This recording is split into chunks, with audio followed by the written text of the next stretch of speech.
Nasa atin lang pong linya ngayon si Senador Risa Ontiveros, ang chairperson po ng Committee on Women, Children and Family Relations and Gender Equality. Magandang umaga po, ma'am. Magandang umaga rin po, Sir Ted at DJ Chacha. Good morning po and thank you for your time. Ito lang, unahin ko lang po ito, no? Ma'am, sa ngayon po, nakailan na po kayong hearing dito po sa inyong issue na kung saan po ang pinagmulan nga po itong Pogo sa Bamban? Opo.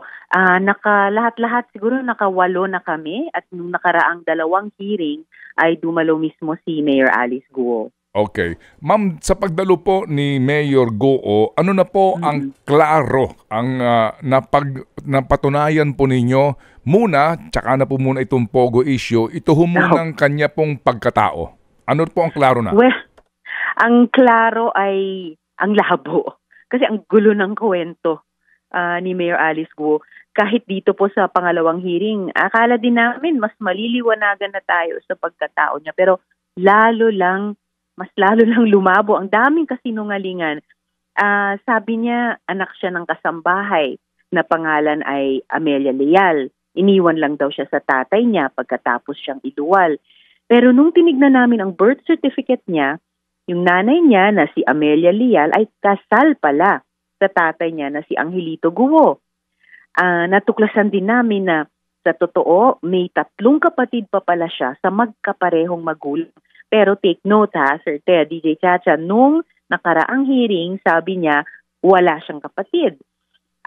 Inamin niya na lang ito nung hinarap na namin sa kanya yung ebidensya ng mga birth certificate at pati travel records nilang magkakasama. Kapwa incorporator din ang mga kapatid niya sa napakaraming negosyo. O pati nasyonalidad ng tatay niya malabo din. Sabi niya, Chinese daw ang tatay niya.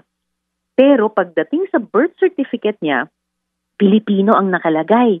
Tapos sa incorporation papers naman ng mga negosyo nila, Chinese ulit. Sabi naman niya nung nakaraang hearing, half Chinese, half Filipino daw. So ano ba ito? Multiple choice. At ito siguro nakaka-shock, no? Kahit isang matinong childhood memory, wala siyang maibahagi.